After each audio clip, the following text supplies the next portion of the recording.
அஸ்ஸலாமு அலைக்கும் வரஹ்மத்துல்லாஹி வபரகாத்துஹ். அல்லாஹ் நேசிக்கிறான். அல்லாஹ் யாரை நேசிக்கிறான்? அல்லாஹுடைய தூதர் ஸல்லல்லாஹு அலைஹி வஸல்லம் அவர்கள் சொன்னார்கள், இந்த இரண்டு துளிகள் அல்லாஹ்விடத்திலே மிக விருப்பத்திற்குரியது, நேசத்திற்குரியது. அதில் முதல் துளி அல்லாஹுடைய அச்சத்தால் வருகின்ற கண்ணீர் துளிகள், இரண்டாவது துளி அல்லாஹ்விற்காக போரில் கலந்து கொண்டு வருகின்ற காயத்தின் மூலமாக வருகின்ற இரத்த துளிகள். இதில் முதலாவது தன்மைதான் நாம் பார்க்க இருப்பது.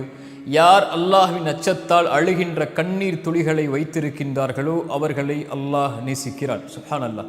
அல்லாஹுடைய தூதர் ஸல்லல்லாஹு அலைஹி வஸல்லம் சொன்னார்கள், இரண்டு கண்களை நரகம் தீண்டவே தீண்டாது. அதில் ஒரு கண் அல்லாஹுடைய அச்சத்தால் அழுகின்ற கண்ணீர் துளிகளை சுமக்கின்ற கண்.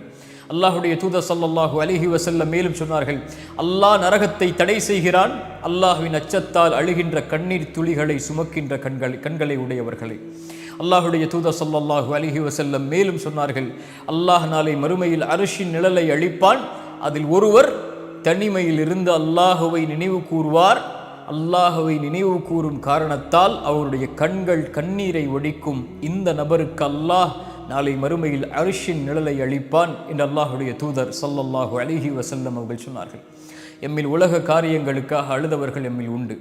உறவுகளை பிரிந்ததற்காக அழுதவர்கள் எம்மில் உண்டு. செல்வத்தை தொலைத்ததற்காக, நோய்க்காக, இன்னும் வாழ்வில் ஏற்படக்கூடிய உலக காரியங்களின் சிரமங்களுக்காக அழுதவர்கள் எம்மில் உண்டு. அல்லாஹுடைய அச்சத்தால், அல்லாஹுடைய பயத்தால், அல்லாஹுவின் நினைவால் அழுதவர்கள் எம்மில் உண்டா? என் வாழ்வில், உங்களுடைய வாழ்வில் இந்த கேள்வியை கேளுங்கள். எம்முடைய கடைசி கண்ணீர் அல்லாஹுடைய அச்சத்தால் எப்போது?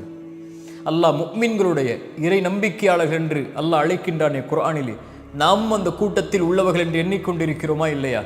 அந்த தன்மையை அல்லாஹ் சொல்லுகிறான், இதா துக்கிரல்லாஹு வஜிலத் குலூபுஹும். அவர்களுக்கு முன்னால் அல்லாஹுடைய பெயர் உச்சரிக்கப்பட்டால் அவர்களுடைய உள்ளங்கள் எல்லாம் அஞ்சி நடுங்கிவிடும். அவர்களுக்கு முன்னால் குர்ஆனுடைய வசனங்கள் ஓதி காமிக்கப்பட்டால் ஈமான் அதிகரிக்கும். அல்லாஹ் முஃமின்களுடைய தன்மையை சொல்லுகிறான், அவர்களுக்கு முன்னால் குர்ஆனுடைய வசனங்கள் ஓதி காமிக்கப்பட்டால் அழுதவர்களாக சுஜூதில் விழுந்து விடுவார்கள். அந்த அழுகை அவர்களுக்கு ஈமானை அதிகரிக்கும் என்று. எம்மில் அல்லாஹ்வின் அச்சத்தால் அழுதவர்கள் உண்டா? மறுமையின் பயத்தால் அழுதவர்கள் உண்டா? மரணத்தின் நினைவால் அழுதவர்கள் உண்டா? குர்ஆனுடைய வசனத்தை ஓதி அழுதவர்கள் எம்மில் உண்டா? என்றைக்காவது குர்ஆன் நம்முடைய கண்களிலிருந்து கண்ணீரை வர வைத்திருக்கிறதா?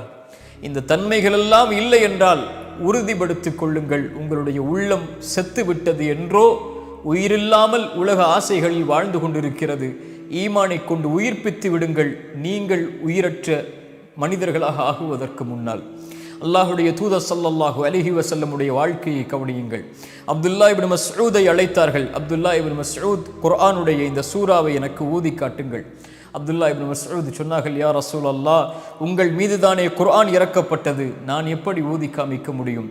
இல்லை அப்துல்லா இப்னு மஸ்ஊத் அவர்களே, நீங்கள் ஓத நான் கேட்க வேண்டும் என்று ஆசைப்படுகிறேன், பிறர் ஓதி நான் கேட்பதை ஆசைப்படுகிறேன். அவர்கள் அந்த சூராவை ஓத ஆரம்பிக்கிறார்கள். சூரத்து நிசாவுடைய வசனங்களை அல்லாஹுடைய தூதர் ஸல்லல்லாஹு அலைஹி வஸல்லம் அவர்களுக்கு மறுமையுடைய வசனங்கள் வருகின்றது. மறுமையுடைய காட்சி ஒன்று அவர்களுக்கு முன்னால் ஓதப்படுகிறது. அல்லாஹுடைய தூதருடைய கண்களை பற்றி அப்துல்லா இப்னு மஸ்ஊத் சொல்லுகிறார்கள், நான் பார்த்தேன் அவர்களுடைய கண்கள் தாரை தாரையாக கண்ணீரை வடித்து கொண்டிருந்தது என்று. சுப்ஹானல்லாஹ்.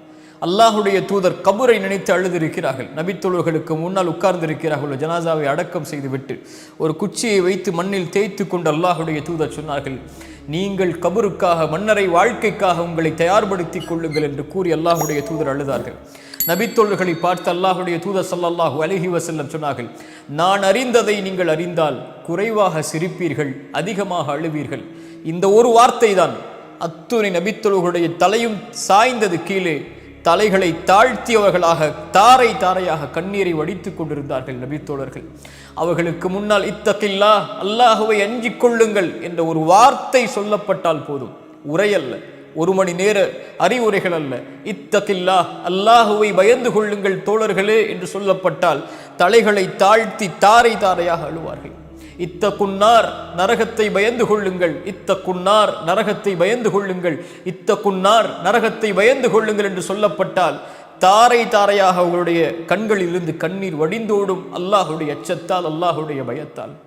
நபிமார்கள், அல்லாஹுடைய தூதர், அவர்களுடைய தோழர்கள், அவர்களை பின்பற்றியவர்கள், இவர்கள் எல்லோரும் அல்லாஹுடைய அச்சத்தால் இந்த பூமியில் அழுதிருக்கிறார்கள்.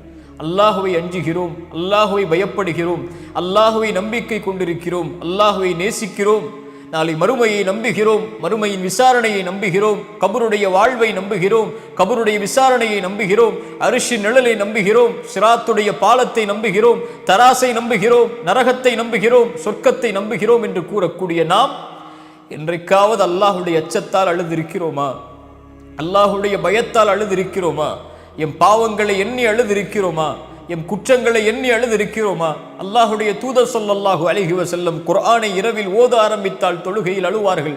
அவர்களுடைய முகம் நனைந்து, தாடி நனைந்து, நெஞ்சு நனைந்து, அவர்கள் நிற்கக்கூடிய இடமெல்லாம் நனைந்துவிடும். அல்லாஹுடைய தூதருடைய அழுகை நபித்தோழர்களுக்கு அழுகையை கொண்டு வந்தது. அபூபக்கர் அழுதிருக்கிறார்கள் தொழுகையில். அவள் குர்ஆனை ஓத ஆரம்பித்தால் அவர் அழக்கூடிய அழுகை பின்னால் வரிசையில் இருக்கக்கூடியவர்களுக்கு அடுத்து என்ன சொல்லுகிறார் என்பதை கேட்பதை அவர்களை தடுத்துவிடும். உமர் அழுதிருக்கிறார்கள். சூரா வாக்கியா ஓதப்பட்டால், மறுமையின் காட்சிகள் உமருக்கு முன்னால் சொல்லப்பட்டால் அந்த உறுதிமிக்க நபருடைய ஈமான் ஆட்டிவிடும். அவர்களுடைய உள்ளத்தை அழுவார்கள் அல்லாஹுடைய அச்சத்தால். நபித்தோழர்கள் அழுதிருக்கிறார்கள், சஹாபாக்கள் அழுதிருக்கிறார்கள், நல்லவர்கள் அழுவார்கள். ஆனால் நாமும் எண்ணுகிறோம் அல்லாஹ் நம்மை நேசிக்கிறான், அல்லாஹ்விடத்தில் நெருக்கத்தில் இருக்கிறோம் என்றைக்கு நாம் அல்லாஹுடைய அச்சத்தால் அழுதிருக்கிறோம்? அல்லாஹுடைய பயத்தால் எம் கண்கள் என்றைக்கு கண்ணீரை ஒடித்திருக்கிறது? அல்லாஹுவின் நினைவில் எம்முடைய உள்ளம் நிரம்பி எப்போது எம்முடைய கண்கள் குளமாகி இருக்கிறது? உலகத்திற்காக அழுதவர்கள் எம்மில் உண்டு. செல்வத்தை தொலைத்ததற்காக, உறவுகளை பிரிந்ததற்காக, வியாபாரத்தின் நஷ்டத்திற்காக, இன்னும் உலகத்தில் இருக்கக்கூடிய அற்ப காரியங்களுக்கெல்லாம் கவலைக்காக, ஒரு பெண்ணுக்காக, ஒரு ஆணுக்காக எம்மில் அழுதவர்கள் பலர் எம்மில் உண்டு. ஆனால் நம்மில் அல்லாஹுடைய அச்சத்தால் அழுதவர்கள் மிக குறைவு. நம்முடைய உள்ளங்கள் எல்லாம் உலக ஆசையில் மூழ்கி செத்து மடிந்து விட்டது. அல்லாஹ்விடத்திலே உயிரை கேளுங்கள். அல்லாஹ் எம்முடைய உயிரை இந்த உலகத்திலிருந்து எடுப்பதற்கு முன்னால் ஒரே கேள்விதான், எம் வாழ்வில் கடைசியாக அல்லாஹுடைய அச்சத்தால் எப்போது அழுதிருக்கிறோம்? அல்லாஹுடைய தூதர் ஸல்லல்லாஹு அலைஹி வஸல்லம் சொன்னார்கள், இந்த 2 துளிகளுடையவர்களை அல்லாஹ் நேசிக்கிறான். அதில் முதல் துளி அல்லாஹுடைய அச்சத்தால் கண்ணீரை சுமக்கக்கூடிய கண்ணீர் துளிகள். இந்த துளிகளை உடையவர்களை அல்லாஹ் நேசிக்கிறான். அல்லாஹ் ரப்புல் ஆலமீன் அந்த கண்களாக நம்முடைய கண்களை ஆக்கட்டும். அல்லாஹுடைய அச்சத்தால் அஞ்சக்கூடிய, பயப்படக்கூடிய உள்ளங்களாக நம்முடைய உள்ளங்களை அல்லாஹ் ஆக்கட்டும். அஸ்ஸலாமு அலைக்கும் வரஹ்மத்துல்லாஹி வபரகாத்துஹு.